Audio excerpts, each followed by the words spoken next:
Buenas noches, amigos, bienvenidos a Cara a Cara. Le damos la bienvenida al expresidente Ollanta Humala, con quien entramos así de frente y sin anestesia para poder aprovechar este programa, y le agradecemos, por supuesto, la visita a nuestros estudios. Presidente Humala, gracias por estar con nosotros. Buenas noches, ¿cómo estás? Richard Concepción Carhuancho ordenó que usted vaya a prisión preventiva, y usted y su esposa, si no estoy mal, fue el mismo juez, Richard Concepción Carhuancho.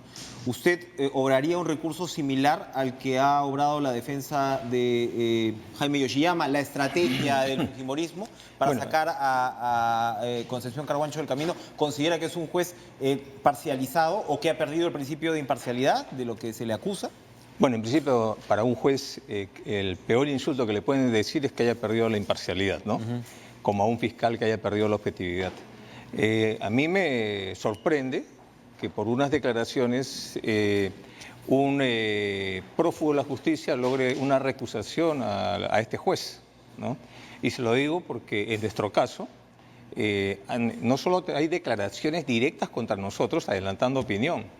En nuestro caso, el Tribunal Constitucional en una sentencia le ha dicho a que él y la Sala han actuado inconstitucionalmente.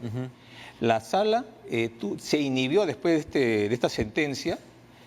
Sin embargo, a nosotros no nos han aceptado la recusación que planteamos al juez Concepción Carhuancho, teniendo como aval la sentencia de un Tribunal Constitucional, además de las declaraciones y el análisis que hace la Sala, que reemplaza a la Sala que se inhibió. Entonces, lo que yo veo es que el bloque aprofujimorista, aún con todo lo golpeado y magullado que está, aún goza de poder y de influencias para poder limpiar la cancha cuando les conviene, ¿no? Y en nuestro caso, en realidad, todo punto que hemos ganado, todo reconocimiento a nuestros derechos que hemos logrado, siempre ha sido cuesta arriba. A nosotros todo nos cuesta, y lo que estamos viendo es cómo al señor Alan García y a la señora Fujimori también están haciendo una demostración de que todavía tienen poder. ¿Va a insistir usted, su defensa va a insistir con respecto a que Concepción Carhuancho también salga del caso, que entendemos en cualquier momento pues puede ser presentada ya la acusación? Se supone, ¿no?, que Germán Juárez en cualquier momento podría presentar esta acusación. Sí, nosotros estamos haciendo la argumentación legal. Nosotros no hacemos ningún tipo de dilatación del caso. Nuestro caso es el más sencillo de todos, porque no es un tema de corrupción como es en la mayoría de los casos. En nuestro caso es tema de aporte de campaña. Supuestos aportes de campaña, que tampoco es delito, y sin embargo lo han criminalizado, ¿no? Entonces, frente a esta situación, lo que nosotros hemos hecho es defendernos. Nos han puesto casi 10 meses de prisión preventiva a mi esposa y a mí. Saliendo de la prisión preventiva nos han incautado nuestra única propiedad familiar, que ya estaba embargada. Ya se la devolvieron. Que ya está, pero todavía no la ejecutan, están ahí con trámites burocráticos. ¿No están viviendo ustedes? No, yo todavía estoy en la casa de mi suegra. Ah, no le creo. Ya. Para que vea. Pero fue el propio Concepción Carhuancho, ¿no?, que le quitó esa casa, ¿no? Sí, claro que sí. Él, claro. Pero la quitó, nos dio 8 horas. Después de eso retrocedió porque se dio cuenta de que no había considerado la ley superior, el interés superior del niño, y nuevamente lo volvió a imponer. Y en nuestro caso no le pasa nada al señor, este juez, que en mi opinión, en nuestro caso por lo menos, no es imparcial, ¿no? Por eso a mí me asombra que por una cuestión mucho menor que lo que ha pasado con nosotros le hayan dado la recusación, lo hayan apartado del caso, y en nuestro caso lo tenemos. Vamos a volver a su caso en minutos. Quiero preguntarle temas puntuales de coyuntura donde su nombre ha saltado. El más relevante de los últimos días ha sido el tema de San Juan del Lurigancho. Entre el propio presidente Vizcarra no se ha dicho en qué momento se hizo la obra, dijo que era en el gobierno de Alan García. Alan García ha dicho, no, esto ha sido responsabilidad del gobierno de Humala, es una obra, digamos, de Odebrecht. Y hoy el ministro Piqué ha salido a declarar que, bueno, finalmente lo que han encontrado es que la presión de la construcción esta de la estación de metro ha terminado con esta tubería rota, y además que es un material que probablemente sea cuestionable. Me parece que es plástico corrugado, ¿no?, que no es un concreto como se tendría que haber usado en una obra de estas características. ¿Qué puede decirnos de esta obra y el contexto de su gobierno, que me imagino usted ya se ha actualizado al respecto? Bueno, mira, con la experiencia de haber sido presidente y como ciudadano de a pie que soy hoy día, yo le diría, eso no le importa ahorita a la población que está navegando en San Juan del Lurigancho. A la población lo que le interesa es que le resuelvan el problema. Si el gobierno, el Estado no puede hacer eso, entonces ¿de qué estamos hablando? ¿De qué vale la pena estar pasándonos la pelota si la gente en estos momentos no tiene agua, no tiene alimentación? ¿Cómo están los bebés en ese momento? Eso es lo que tiene que resolver ahorita el gobierno. Hace bien el presidente Vizcarra, está yendo personalmente, pero lo que le falta es que lo acompañe el Estado, que en este momento abran zonas donde pueda albergarse a toda la población que hoy día no tiene dónde dormir, y que haya un sistema de seguridad para que no hayan delincuentes que se metan a las casas porque las familias están dejando las casas por la necesidad de estar en un lugar seco. Eso es lo primero que tiene que resolver. Entonces, el presidente está bien, su gestión no tanto. O la gestión de su gobierno no tanto. Bueno, haciendo un paréntesis a lo que me estás diciendo, lo que te digo es, el presidente goza de una popularidad importante, es su primer año de gobierno y eso es normal, pero el gabinete no, y eso tiene que analizarse. Y cómo el presidente debe hacer el reto de transformar esa popularidad en acciones concretas. Volviendo al tema de San Juan del Lurigancho, yo la verdad creo que al señor García, que está muerto de miedo por todo lo que se le viene, no hay que hacerle mucho caso. Lo importante es saber que en esa obra del tren eléctrico, en la primera etapa, que demoró algo de 25 a 30 años, cobró o habría cobrado una coima de más de $1 millón del consorcio Tralima. Y en el segundo tramo hay una imputación de haberse pagado $24 millones de la empresa Odebrecht, de los cuales se han reconocido, se han establecido dónde se han pagado 10 millones y falta todavía definirse los otros 14 millones restantes. Los 10 primeros millones se han pagado del nivel viceministro para abajo. Entonces, se puede inferir que los 14 que faltan debe ser del viceministro para arriba. Entonces, yo creo que esas son las cosas importantes que debiera merecernos la atención el señor García y no a sus pataletas. ¿No le atemoriza a usted que vaya a saltar algo complicado con la obra del gasoducto? Que también para nada. Señala es que allí puede haber problemas importantes y eso sí es en su gobierno. Fíjese, y fíjese una cosa, el tema del gasoducto, algo que no se señala, es la primera obra en la cual se establece una cláusula anticorrupción. Es decir, si en algún momento de la concesión, que era de 30 a 34 años aproximadamente, se descubría que la empresa, el consorcio que se había adjudicado la obra, había cometido algún acto delictivo, simplemente se le rescindía el contrato y perdía todos sus activos.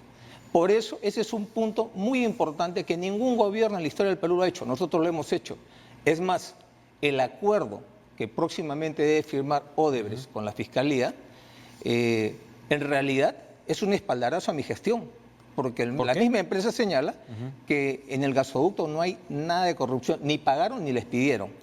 Entonces, las obras que ellos han reconocido donde hay actos de corrupción son básicamente en la gestión del gobierno de García y el gobierno de Toledo, ¿no? Y una obra de evitamiento en el gobierno regional del Cusco y una obra en el Callao, en el gobierno regional del Callao. Vamos a volver un poco a estos temas después de la pausa, pero hay preguntas que yo le quiero hacer de todas maneras. Lo hemos visto viajando a usted, después de pasar por el trance de la prisión preventiva. Yo pensé que Humala ya no quería ni saber pues de política, sencillamente te atrincheras. ¿Por qué? ¿Por qué? Digo yo, no sé, precisamente por lo duro de una experiencia así para la familia, qué sé yo. Pero bueno, el hecho es que usted ha comenzado a viajar y no ha parado de viajar. Pero ha dicho que no va a ser candidato en el 21 ni en el 26. ¿Para qué viaja entonces Humala a ver y a ponerse en contacto con el Partido Nacionalista? Porque parecen viajes bien proselitistas, algunos bien interesantes y de convocatoria significativa. Cuéntenos, por favor. Bueno, la idea es cuando dejé la presidencia, creo que ya cumplí un rol de servicio, he estado 25 años al servicio del Estado como soldado y 5 años como presidente de la República.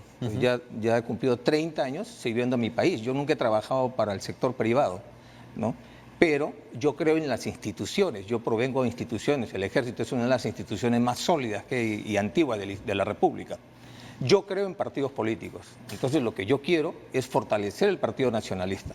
Lo que quiero es reconocer, buscar cuadros jóvenes dirigenciales que puedan asumir no solamente responsabilidades regionales, sino nacionales. Entonces, yo quisiera dedicarme a una política más de fortalecimiento institucional del partido. Y las otras prioridades que tengo son, bueno, los procesos judiciales, mi familia, y en la tarea de fortalecimiento del partido hay una necesidad imperiosa de estar viajando. El político debe ser como el médico que va con su estetoscopio, su tensiómetro para medirle la presión arterial, ¿no? Y el pulso al país. Y lo que yo encuentro es que, en principio, la agenda de las regiones es otra agenda muy diferente a la de Lima. En las regiones lo que se está viviendo es un enfriamiento de la economía. Puentes que no se han terminado, primeras piedras que se han quedado sin la segunda piedra, desempleo, crecimiento de pobreza, ¿no?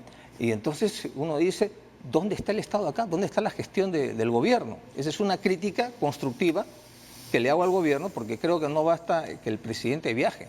Si no, ¿de qué sirve que vaya a San Juan del Lurigancho, que vaya a Yurimaguas si no se va a emprender obras allá? Entonces, ese es un problema que se está viviendo hoy día. Y otro problema que tenemos es que hay un retroceso en la política social. Para que vea usted el programa Beca 18, en mi gobierno hemos dado 100.000 becas. En los 4 años que inauguramos el programa damos un promedio de 25.000 becas. ¿Sabe cuántas becas está dando este gobierno? ¿Cuántas? Está dando 1.800 becas y para este año han ofrecido 3.900. O sea, en mi gobierno invertíamos en la educación de los pobres, ¿no? Casi 1.000 millones de soles y creamos el Ministerio de los Pobres, que es el MIDIS, ¿no? Lo que están haciendo ahora, lo que vemos es, le cambian el nombre a un programa, fusionan 2 programas y reducen planillas y reducen la cuota de muchachos que quieren su beca. ¿En cuánto ha hecho el cálculo? ¿En cuánto se ha reducido? Estamos hablando, nosotros dábamos social? 25.000 becas por año, 25.000, y este gobierno está dando 1.800 becas por año. Vamos a profundizar con esos números luego. Nos tenemos que ir a la pausa, pero yo le voy a pedir una respuesta así corta a una pregunta bien antipática. Usted está haciendo un trabajo partidista que quién podría despreciar. Como usted dice, el Perú necesita partidos. Pero ante su gobierno lo que le dijeron es que usted concentró el poder del gobierno y del partido en usted y en su esposa. ¿Ese enfoque cambió entonces? Totalmente. Lo que pasa es que un partido que llega a gobierno con 5 años de vida institucional, con un déficit de cuadros, ¿no? Teníamos que o hacíamos un buen gobierno o nos dedicábamos a hacer partido. Y tomamos la decisión de asumir la responsabilidad nacional de hacer un buen gobierno. Y evidentemente no tuvimos gente para continuar el fortalecimiento del partido. Es por eso que ahora que hemos dejado de ser gobierno estamos fortaleciendo el partido. Podría tener una repregunta, pero no tengo tiempo. Vamos a una pausa y regresamos con Ollantumala. No se muevan.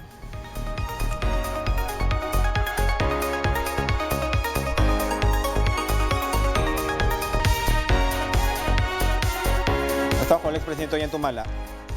Si usted tiene que observar, analizar la actual situación política en términos de la relación ejecutivo-legislativo y en términos de lo que ha sido esta suerte de, no sé cómo llamarlo, esta película de terror fujimorista, ¿no? en el último año, ¿cómo la observa? O sea, el país ha dado realmente unos golpes de timón político, acicateado, por supuesto, por la situación jurídico-penal, ¿no? de sus líderes, pero ¿cómo observa ese devenir?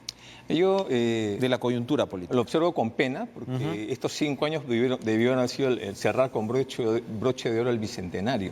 Sin embargo, vamos al Bicentenario, que es una fecha de evaluación, qué somos como república, qué hemos logrado de los padres fundadores de la independencia, es que se ha avanzado, ¿no? Lo que estamos viendo es un Congreso implosionado, un Ejecutivo que necesita todavía más fuerza para liderar al Estado, porque el Estado, el jefe de Estado, es el que guía, dirige la política general en la cual deben ir alineados todos los poderes del Estado. Pero acá lo que estamos viendo es que cada poder anda, más que respetar la autonomía, están en una situación de autarquía. De tal manera que el legislativo está por su lado, como un pollo sin cabeza, ¿no? El sistema judicial, porque es el Poder Judicial, Ministerio Público, Procuradurías, CNM, etcétera, todavía no se recompone el órgano que debe reemplazar al CNM. Y tenemos que... Hoy no hubo quórum para aprobar el tema de la Junta Nacional de la Justicia. Y las cabezas de estas instituciones del Poder Judicial, el Ministerio Público, han tenido que renunciar, ¿no? Pero digamos que Vizcarra se impuso en términos políticos. Yo creo que es positiva la actitud del presidente Vizcarra y hay que ayudarlo, pero no es suficiente dejar que los poderes constitucionales estén cada uno a la deriva, porque al final el arte de gobernar es alinear a todo el país o a todos los poderes en una misma dirección, pero no estamos yendo en una misma dirección. La prueba es que, como tú dices, no ha habido quórum para la creación de la Junta Nacional de Justicia. Entonces, ¿qué fue el referéndum? La primera pregunta que se hizo fue si reemplazábamos al CNM. Y ¿No se están burlando acaso de la voluntad del pueblo? Entonces, ¿dónde está el presidente que debe cuadrar al Congreso, presionarlo con sus 60 y tantos por cientos frente al casi 0,1, 0,02 o 2% que tiene el Congreso y cuadrarlos? El problema es que están dispuestos a cruzar la raya, que es la disolución del Congreso. ¿Está dispuesto el presidente a hacerlo? ¿Está dispuesto el Congreso a que lo autodisuelva o que lo disuelva? Usted estuvo casi dispuesto en un momento a cruzar esa Yo raya sí lo hacía. constitucional. Yo sí lo hacía. ¿Usted, Si es que- si estuviera en la situación de Vizcarra, impulsaría un cierre del Congreso? Inmediatamente, ¿No sería porque- eventualmente problemático esto constitucionalmente, No, legalmente? el problema es que el presidente Vizcarra le ha tocado la oportunidad que hubiéramos querido tener muchos presidentes, que es enfrentar la verdadera reconstrucción de la justicia. La justicia en el Perú se destruyó en la época de Fujimori. Acuérdese usted cómo allanó los poderes del Estado, nombró la comisión de Lepiani y con Montesinos a la cabeza crearon un sistema de justicia que es lo que tenemos, lo que tenemos hoy día. ¿Qué nos traería de herencia bueno una disolución del Congreso constitucional? Pero déjame redondear, sí. por favor, la idea, ¿no? Entonces, cuando vamos a la democracia, con Pañagua, la clase política no fue por una nueva constitución porque quisieron solamente proteger el modelo económico, porque hay el temor de que una nueva constitución podría cambiar, modificar el modelo económico. Pero para eso sacrificamos la justicia y hoy día estamos viendo cómo la justicia está en crisis, ¿no? Y con casos emblemáticos de corrupción con la empresa Odebrecht. Entonces, es el momento que tenía el presidente para haber convocado una asamblea constituyente, pero él escogió el referéndum. El referéndum, como lo dije, significaba el Congreso va a hacer la reforma de la justicia. Este Congreso es el que lo va a hacer. O sea, pones al gato de despensero. Entonces, en esta situación va a ser muy difícil que este Congreso, que sabe que no se va a reelegir, esté pensando en legislar bien. Pero si entramos en un escenario de disolución del Congreso, entraríamos probablemente en un escenario de elecciones generales.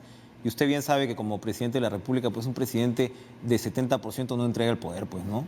No, el problema es que, claro, el tema es el grado de desprendimiento, ¿no? Su 70% o el país.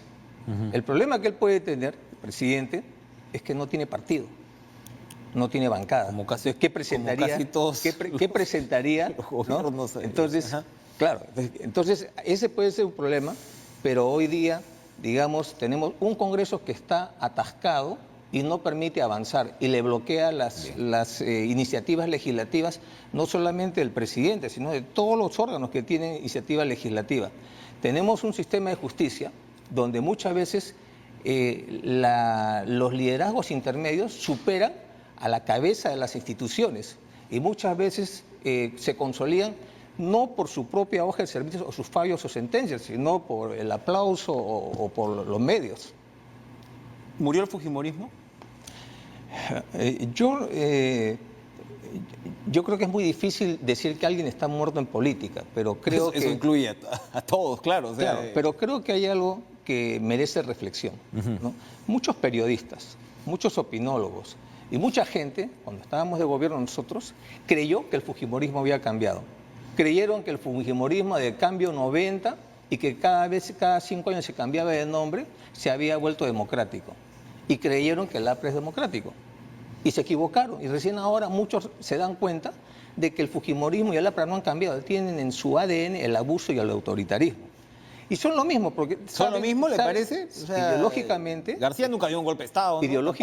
Ideológicamente son, digamos, de sector conservador de derecha. Eso es lo que... Ya, pero eso no te hace Y en antidemocrático segundo lugar, per se. ambos tienen experiencia de tumbarse presidentes, de interpretar mañosamente el reglamento del Congreso, bloquear, censurar, etcétera. Y eso es lo que le hicieron a Kuczynski. Se sometió y lo vacaron, ¿no? Entonces, no han cambiado, tienen en su ADN el autoritarismo. Entonces, yo no sé si habrán muerto o no, pero sí sabemos que son un bloque tóxico para la democracia. ¿Y qué piensa, esto también una pregunta cortita, qué piensa Ollanta de que sectores afines al fujimorismo utilicen a su hermano Antauro como el cuco del 2021? Hay muchos que dicen, uy, se viene Antauro, entonces tenemos que votar, ¿no?, por una opción más racional. ¿Qué dice? ¿Qué piensa? Sí, bueno, yo creo que son ya la parte, digamos, de esquemas de gente que está viendo cómo se acomoda en el 2021. Yo creo que, como siempre se ha demostrado, lo que el panorama electoral para el 2021 no lo vamos a avisorar hoy día, ¿no? Yo creo que la gente muchas veces, inclusive más del 50% de los electores recién está decidiendo su voto un día antes de las elecciones. Volviendo a su caso, expresidente Ollantumala, que sabemos que el fiscal Germán Juárez se supone que ahora sí va a presentar pues lo que sea una acusación, nos imaginamos, o el archivo, pero nos imaginamos pues que será una acusación. Tenemos documentación muy interesante que efectivamente usted ha ido, entiendo yo, presentando o está solicitando, o documentación que usted va a exponer en un eventual juicio, ¿no? Que echa por tierra pues algunos testimonios, por ejemplo, en el caso del expresidente Kuczynski, ¿no? Que habló en un momento de las maletas, claramente se desdijo. Las personas que estaban en el entorno de esa versión, como el señor Raigada, también dijo que no elaboró, ¿no? un informe a ese respecto. El tema Belaún del Ocio, las acusaciones que ha hecho contra usted parecen ser también bastante endebles. Sujeto Moisés Roberto Boyer, ¿no? El venezolano que dijo que usted había recibido plata de Venezuela y terminó cayendo con quetes el año pasado, ¿no? De cocaína o de pasta básica. Pero digamos que todo eso es muy, muy interesante y hay que verlo en detalle. Pero el fondo de la acusación que se le hace a usted es el tema de los 3 millones, del aporte de los 3 millones de Odebrecht en campaña, y en realidad, claro, hay toda una discusión sobre doleiros, si hubo doleiros, si no hubo, cómo fue. Se supone, la Fiscalía dice que no hubo doleiros, que la plata se hizo en transferencia y que aquí Barata, en todo caso, les entrega a usted o a su esposa la plata en efectivo. Ok, hay toda una serie de detalles que habrá que ir dilucidando. Pero yo le pregunto sobre el fondo de la cuestión, expresidente Ollantumala. Evidentemente, pues el Partido de los Trabajadores estaba coludido con Odebrecht. Hay toda una serie de declaraciones que dicen que los 3 millones, en el caso suyo, es un aporte sobre todo de orientación política, que el propio Lula da Silva señala que ese dinero debía llegar a las arcas del Partido Nacionalista. Usted tenía una correspondencia con el expresidente Lula. ¿Nos puede decir que en realidad esa plata no llegó? O sea, todo, como dicen, todo calza pues por ese lado, no solamente las propias declaraciones de todos estos ejecutivos de Odebrecht. A ver, empiezo por lo último. Yo te puedo garantizar que yo no he tenido jamás una correspondencia con el presidente Lula, que jamás ni él me ha insinuado ni yo le he pedido. No hay ningún documento que pueda afirmar lo que acabas de decir. Usted entonces me está diciendo que de repente sí pudo llegar la plata, así usted no la haya pedido. No, lo que te estoy diciendo es de que en ningún momento he tenido yo una correspondencia con Lula. Lo que he tenido es las comunicaciones vía Cancillería, como es normal con los jefes de Estado. Nunca ha habido una disposición de Lula para este fin. Pero usted tuvo a Garreta como publicista, usted tuvo a la gente del Partido de los Trabajadores. Por partes y cucharadas, ¿no? El Partido de los Trabajadores ha presentado un escrito, un documento rechazando esta afirmación, ¿no? Pero redondeando también el tema, seguramente se va a venir una acusación, ¿no? Y la acusación va a venir en dos componentes, que es lo que ha sido la tónica de la investigación. Un componente llamado Venezuela y un componente llamado Brasil. En el componente llamado Venezuela, lo que el fiscal ha señalado en su investigación preparatoria es que el Partido Nacionalista, a través de sus dirigentes, habríamos recibido plata, ¿no?, del presidente Hugo Chávez o del gobierno de Venezuela, producto del peculado. Bueno, el presidente Hugo Chávez nunca tuvo una condena por peculado. No ha tenido ni siquiera una denuncia por peculado. Entonces, ¿de dónde sacan esa idea? Bueno, el tema Venezuela endeble. Pero con el tema de Venezuela, o sea, lo va a meter en la acusación, porque si no se le cae más del 60% de todas las personas que están investigadas y que los ha metido, ya yo pienso abusivamente, buscando quebrarlos por el tema de Venezuela. Terminemos por favor con el tema Brasil. Que salimos del tema de Venezuela porque es claro que es totalmente endeble, no tiene ni siquiera una sola prueba. Muy bien, el tema de Brasil en realidad es más sencillo, porque en el tema de Brasil la imputación es que el Partido de los Trabajadores habría financiado la campaña del Partido Nacionalista a través de Odebrecht, ¿no? Entonces, para eso, están las declaraciones de sus directivos, que son Odebrecht, Mameri, que es el regional, y Barata, que era el que tenía la administración de Odebrecht, la gerencia de Odebrecht en el Perú. ¿Qué dice Odebrecht y Mameri? Dicen que ellos dieron el visto bueno, pero que no verificaron nunca si ese dinero se entregó o no. ¿Y qué dice Barata? Que él lo entregó, que él lo recibió y lo entregó. ¿Cómo dice que lo recibió? En cada declaración ha variado cómo recibió el dinero. Eso es Lo segundo, señalan. Bien. Lo segundo, ¿qué dice operaciones estructuradas? Ahí está el director Gilberto Silva y el tesorero Migliaccio, que son las dos personas claves. Según Odebrecht, Silva despachaba directamente con él, todo, hasta la planilla llamada italiano. ¿Qué dice Silva? Silva dice ante el juez Moro, dice que el programa OH fue el pago a una empresa de comunicaciones en reales, es decir, en Brasil. Y el tesorero señala que no conoce de esto y que cualquier pago que se hacía en el exterior era vía offshore a través de un sistema bancalizado. Contradicciones. Un temita más. Sí, un temita más que es importante. Sí. Es Silva, además, ya en la diligencia con nosotros, señala que el origen del dinero de Caja 2 era lícito, provenía de Caja 1, de la contabilidad de la empresa. Muy bien, entonces es clave. todo eso irá dilucidándose. Gracias, Ollanta Humala, por acompañarnos, expresidente de la República. Esta noche vamos a una pausa, estamos corriendo y ya regresamos con lo último de Cara a Cara.